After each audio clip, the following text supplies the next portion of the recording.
All right, parents, do your kids have a Facebook account? Well, if they do you have access to that account? Can you see who their friends are and what they're talking about? Well, a New Jersey police chief is telling parents, stop being naive.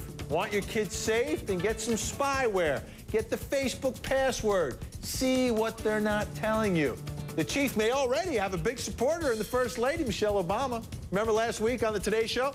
She said the first daughters aren't even allowed on Facebook. Sasha and Malia, are they on Facebook? No. No? Mm-mm. Is that because of who they are or because you're not in favor of it? What's I the think reason we're lucky for that there are a lot of real constraints, things like Secret Service and stuff like that. Yeah. But I'm not a big fan of young kids having Facebook, so you know, it's not something they need. It's not necessary. You know, right when now. you leave the White House, they're going to want to be on Facebook. You'd be okay with that? It depends on when we leave and how old they are. If they're 40, that's right. Maybe you might let them out of the bubble. We'll talk about it.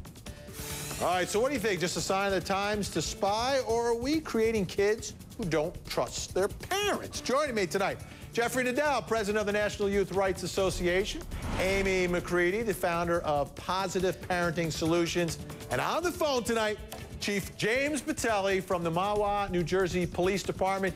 Good evening, Chief. You're creating quite a firestorm here, telling parents to steal passwords, use spyware, find out what their kids are doing online.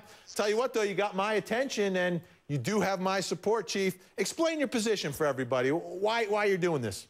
Well, thank you very much for inviting me, but we feel very strongly about our position. This isn't about stealing passwords. It's about protecting your children. You know, this is the 21st century, and people have to realize that children no longer have to leave their house to be in a position of danger. They can be within the house where you think they're very safe, still meet a stranger, and still be in a very dangerous situation. And for those that are opposed to monitoring their children's software, you know, to that I simply say they have their head in the sand. You know, 15 years ago, the parents used to ask a couple predicate questions to any child leaving the house. When will you be back? Where are you going? And who are you going to go with? You know, we're doing the same on the Internet. Who are you talking with? What are you saying? And I want to know the list of friends on your Facebook. So we advocate parents in whatever manner they can to go on Facebook and find out what their children are saying and who they're talking to. And if that means using protective family software, then we are certainly in favor of that. Absolutely. And here's the other thing, you know, we control it, folks. You know, we buy the computers, we buy the cell phones, we give them the means to do all this. I say if you give them the freedom, then they have some responsibility, and you got to let them know, listen, I should be able to have access to that. That's the way I'm looking at this. Amy McCready, how do we keep the kids safe? Is the chief onto something here? I think he is, and Vinny, I think you made such an important point. I think parents lose sight of the fact that having access to a computer and the internet and having a social media presence are all privileges. They're not rights. And what goes along with that are responsibilities. And that we have to be really clear with our kids that part of that responsibility is full disclosure. So as your parent, I want to have access to all of your accounts and your passwords, and I will be checking them regularly. I think, you know, presentation is everything. It's not because I don't trust you. It's because my job is to keep you safe and, you know, really help you be aware of some of the online dangers that you may not even recognize. Absolutely. And here's the thing, you know, we're parents. We chose to be parents, folks. So we have a continuing responsibility to keep our kids safe. And like the chief says, not to stick our head in the sands. And I understand there's going to be some pushback from the teenagers that are like, listen, I need my privacy, I need my freedom.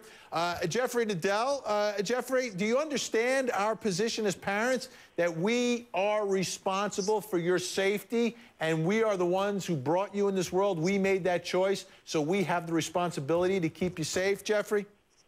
Absolutely, and you know, there's no doubt that the chief is well-intentioned, but the problem is being overstated by an order of magnitude. If we look at the facts, only 4% of young people online ever encounter any sort of solicitation.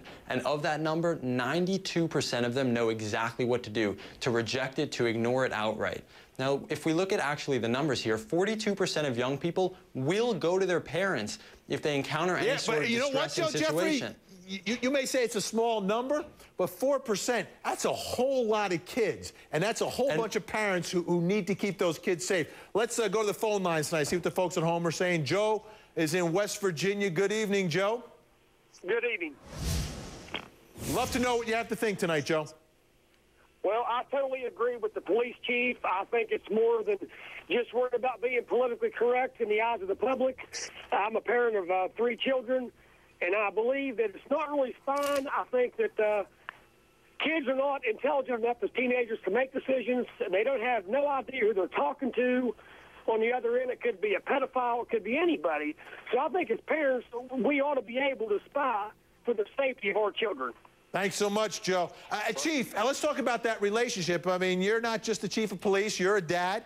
How do you keep that relationship and that trust, but keep on top of what's happening with your child online, text messages, everything else, Chief? Well, the first key is communication, and that's what we stress above all. You have to communicate with children about what you're seeing on their Facebook page. But I disagree with your panelist's statement and the figures he used. You know, you're not talking about statistics. You're talking about children's lives. You're talking about children who can be cyberbullied, who can be childhood predators. And the facts are that 25% of children who receive inappropriate pictures or messages online do not report them to an adult or the parent. They talk to their friends. And it's not their friends who are going to know how to address this in a proper manner. Children at the young age of 12, 13, 14 cannot process getting these photographs or being bullied on the internet. They have to talk to an adult. They have to Absolutely, and they should be talking to mom and dad. And mom and dad got to know what's going on. Clark is in Arkansas tonight. Clark, your thoughts? Go in. Charles, I'm sorry. Charles in Arkansas tonight. Hey, sir, how are you? Excellent. Your thoughts? Yeah, my thoughts on it is, I mean, yeah, we need to keep the protection on our kids, but we can't always spy and see every little nook of everything they do, because that's just going to push our kids away more.